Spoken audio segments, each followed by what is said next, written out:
The sky had already turned the color of steel when Ethan Carter stepped off the bus. The wind carried the salt of the sea and the faint cry of gulls, both distant and constant, like a whisper reminding him how far he was from home.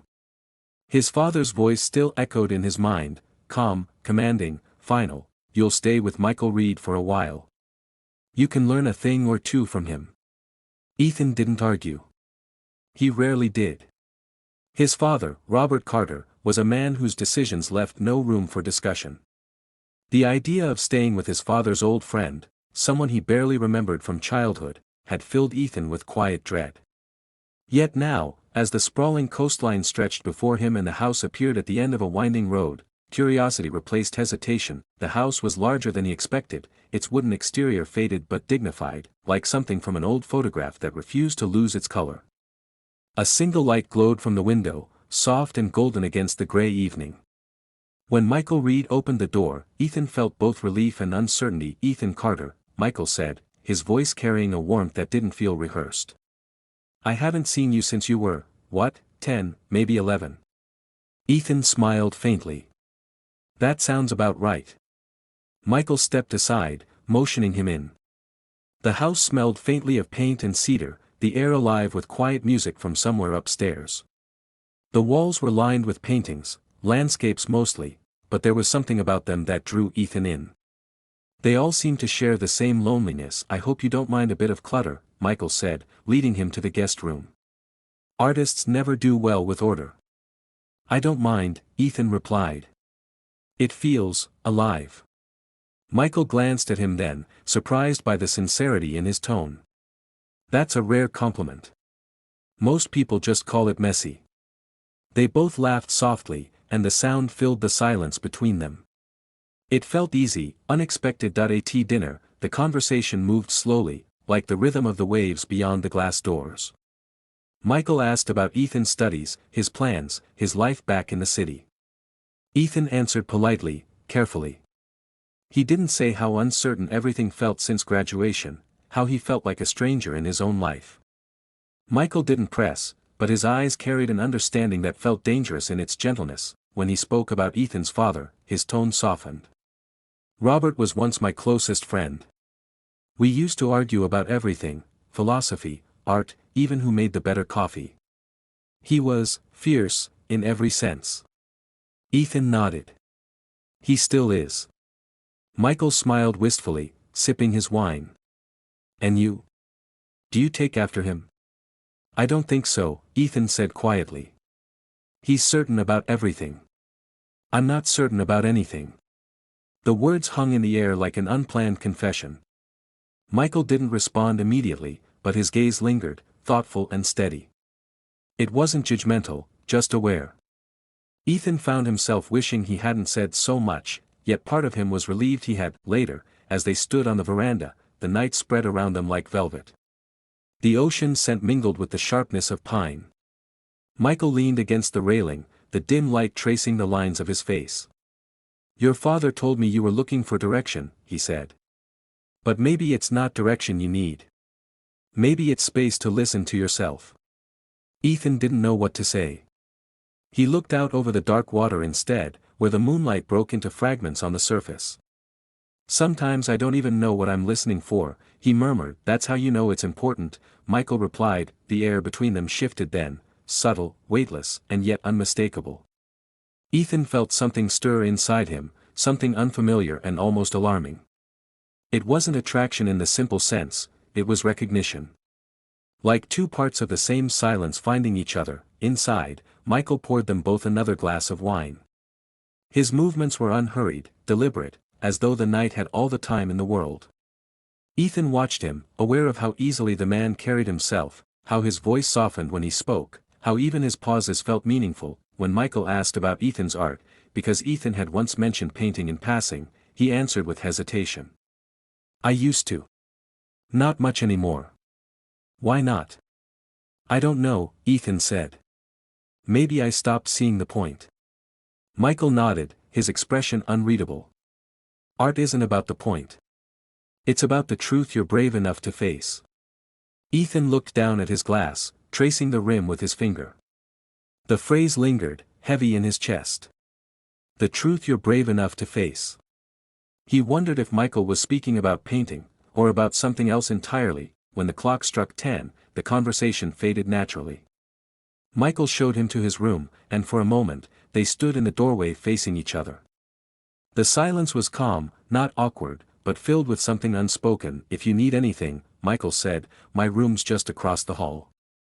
"Thank you," Ethan replied, his voice barely above a whisper. After Michael left, Ethan sat on the edge of the bed, listening to the house breathe. Somewhere, a floorboard creaked. The sea wind rattled the window slightly. He could still smell the faint trace of paint and cedar on his hands that he tried to read, then tried to sleep, but his mind kept returning to Michael's words, the way he spoke, the way he listened. No one ever listened like that, not even his father. When he finally rose to close the window, he caught sight of Michael in the garden below, walking slowly, barefoot, the light from the house outlining him in gold. He paused for a long moment, looking out toward the dark ocean. Ethan watched him, unseen that he didn't know why the sight stirred something inside him, an ache that wasn't quite longing, but close. A wave broke against the rocks, scattering droplets of silver into the air. Michael turned then, almost as if he sensed the gaze, and for a fraction of a second, their eyes met through the glass. Neither moved. Neither spoke. Then Michael gave a small nod, faint but deliberate, and disappeared into the darkness beyond the porch. Ethan closed the window and leaned against the frame, the sound of the waves filling the silence left behind. He told himself it was nothing, that he was tired, that the day had been long. But somewhere beneath that reasoning, something else began to take shape, something he couldn't yet name. By the time he lay down again, the night had deepened into stillness. The sea kept whispering outside, endless and patient, as though waiting for him to understand what it was trying to say, and Ethan, eyes open in the dark, realized that this visit, this quiet, unintended detour, was already beginning to change him in ways he couldn't undo. The following morning began like any other, but everything felt slightly off, like the world had shifted a few inches to the left while I wasn't looking. I went through the motions, coffee, emails, meetings, polite small talk. But every time Marcus walked past my desk, the air tightened around me. He seemed composed, maybe even more so than usual, but I noticed the small tells, the brief pauses before he spoke, the way his fingers drummed softly against the folder he held. It wasn't guilt, exactly. It was awareness. The same awareness that now lived between us, silent and alive. By afternoon, I had convinced myself it would fade. It had to. We hadn't crossed any visible lines, and people forget fleeting moments when they want to. I was sure Marcus wanted to, but then, as I packed my bag that evening, I heard his voice. "Ethan, a minute." He stood by his office door, expression calm but eyes shadowed. I followed him in, closing the door behind me. The soft click sounded louder than it should have. He didn't sit behind his desk this time. Instead, he leaned against it, arms folded. "I told Liam you helped me home that night," he said evenly. I thought he should know. My stomach tightened. "That's good. You didn't have to, but honesty's always best." He nodded. "Yeah." He asked what we talked about. I told him I barely remembered. Something inside me stung at that, though I wasn't sure why. "Maybe because I remembered every word," Marcus continued quietly. "He said he was glad I had someone to count on at work. Said you must be a good person." I didn't know what to say, so I just nodded. The silence stretched between us, heavy but not uncomfortable, just real. He sighed. "I've been thinking a lot about that night, Ethan. About what I said. I was drunk, but not so drunk I didn't mean some of it." I met his gaze. "You don't have to explain. It's not my place to." "I do," he interrupted gently. "Because it wasn't fair to you." He ran a hand through his hair, exhaling slowly. "You didn't ask for any of that. And I don't want you carrying it like a secret. You've done nothing wrong." His voice was calm, but I could feel the weight behind it, the struggle to keep emotion contained. "I wasn't hurt by it," I said quietly. "If anything, I understood." His eyes softened. "That's exactly what makes it harder." We stood there for a long moment, the low hum of the air conditioner filling the silence. He looked tired again, the same kind of tired I'd seen when he'd sat on his couch, talking about pretending through life. "I'm trying to fix things," he said finally. "With Liam. We've been distant. I don't want to lose him." The words landed with quiet finality. I nodded, throat tight. "You shouldn't. He sounds like a good man." "He is," Marcus said softly. "And I've been a coward. I wanted to tell him he wasn't, but maybe he was right. We all were, sometimes. Afraid to ruin what we built, even when it stopped feeling like home." "Marcus," I said, my voice steady, "you don't owe me an apology for what you felt. People can't always control what they feel. Only what they do with it." He looked at me for a long time, expression unreadable. "You're wiser than you should be at your age." I smiled faintly. "I've had good teachers." A flicker of something, gratitude, sorrow, maybe both, crossed his face. "Ethan, I think it'd be best if we kept things simpler between us. Professional. At least for a while."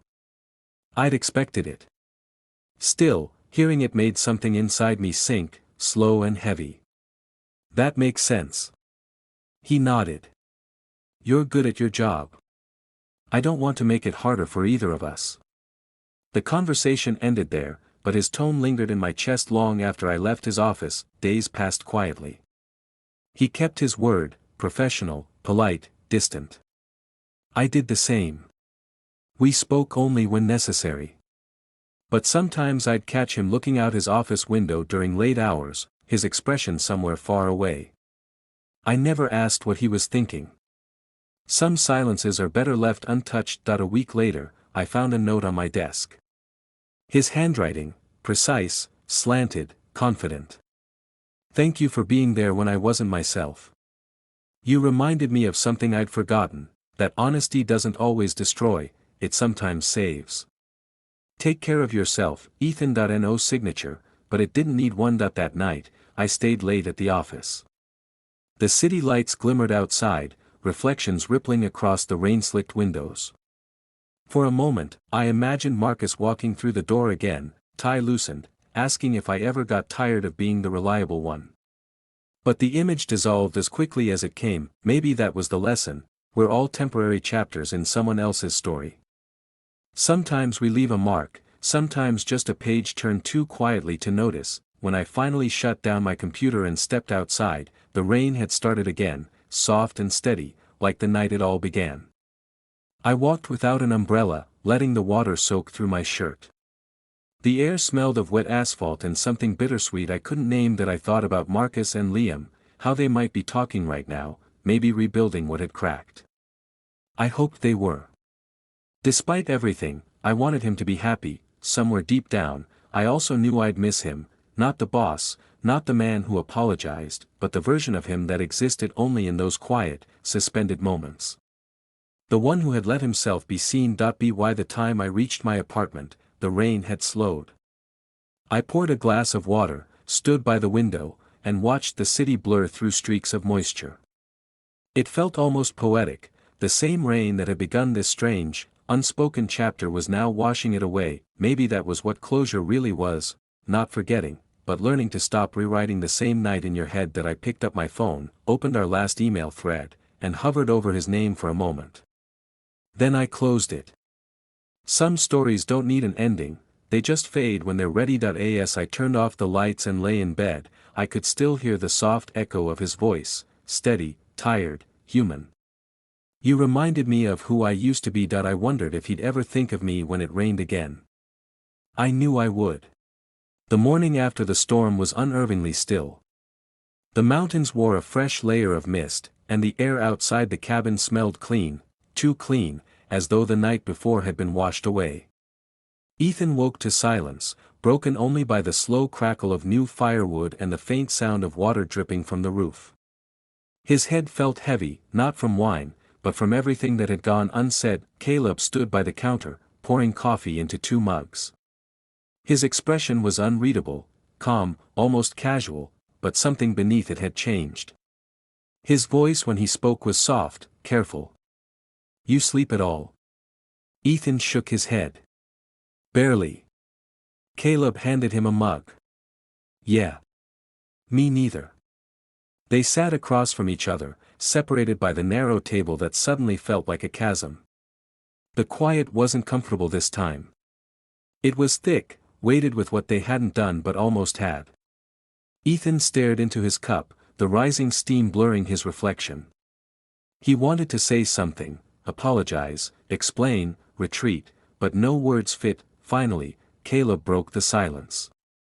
We should probably head back before the road's ice over.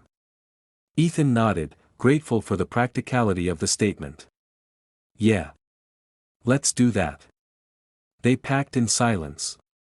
Every small sound, the zip of a bag, the creak of the floorboards, the closing of drawers, felt exaggerated, like punctuation in a conversation neither wanted to finish. When Caleb brushed past him to grab his jacket, Ethan's heart jumped despite himself. The nearness hurt more than the distance ever could. Before leaving, Ethan stepped outside for air. The sky was pale, the valley below hidden under slow-moving fog. He closed his eyes, letting the cold bite at his skin. He told himself this would fade, that time and reason would erase the sharpness of what had almost happened. But deep down, he knew it wouldn't. Some moments refused to dissolve. Caleb came out behind him. You ready? Ethan nodded without turning around. Yeah.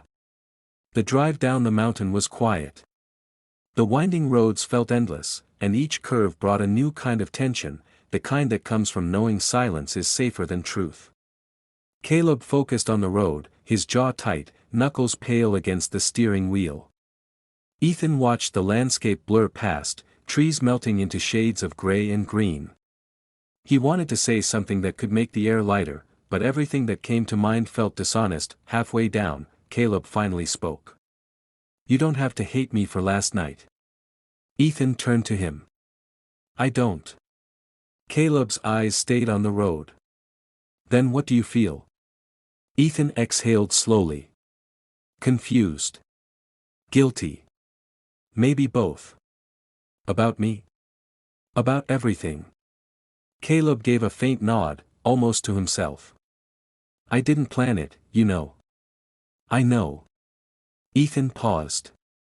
That doesn't make it easier. They drove the rest of the way in silence. By the time they reached the highway, the sun had climbed above the trees, melting what little snow remained. The world looked ordinary again, and that felt like a lie. When Caleb dropped him off at his apartment, he didn't kill the engine. Ethan unbuckled his seatbelt but didn't move to leave. For a long moment, they sat in stillness. Caleb broke it first.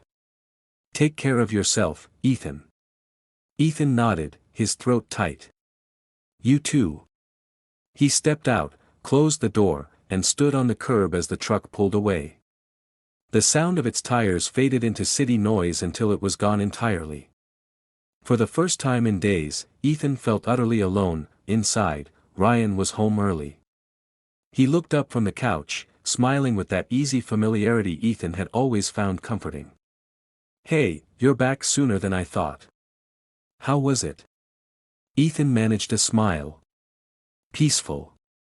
Ryan stood, stretching, then crossed over to hug him. You needed it. Ethan let himself be held, but it felt strange, like fitting into a shape that no longer matched perfectly. Ryan smelled like coffee and cedar soap, the same as always. Nothing had changed here, and that was the problem. As the evening went on, Ryan talked about work, about a project deadline, about weekend plans. Ethan listened, nodding at the right moments, pretending everything was fine. But part of him still lingered in that cabin, by the fire, in the sound of rain, in Caleb's voice whispering truths neither could bear to hold. Later that night, while Ryan slept, Ethan sat by the window with his phone. One unread message glowed on the screen. Caleb, I didn't plan it. But I don't regret feeling something real. Ethan's thumb hovered over the delete button. He didn't reply. Instead, he locked the screen and set the phone face down. But the words stayed, echoing like a heartbeat. He stared out at the city lights scattered across the dark. It was strange how easily life resumed, how routine could disguise turmoil. Yet inside, a quiet storm still moved. Guilt pressed at him, but beneath it lay something harder to name, a longing not for what happened, but for what it revealed. That he wondered what it said about him, that a single weekend could shake years of certainty. That a glance, a touch, a near mistake could make him question what he thought he knew about love and loyalty. By midnight, the room had gone completely still. Ryan shifted in his sleep, murmuring something unintelligible. Ethan watched him, the faint rise and fall of his chest, the trust in his unguarded face. He wanted to reach out, to bridge the distance between them, but couldn't. The space felt sacred now, something he wasn't sure he had the right to cross. When dawn approached, pale and thin, Ethan still hadn't slept. He went to the kitchen, made coffee, and stood by the window as the first light touched the skyline. His reflection looked older, quieter, changed in ways no one would notice. That he thought of the mountains, of how they seemed eternal from afar, but up close, every surface told a story of erosion, of weather, of time reshaping even the strongest stone.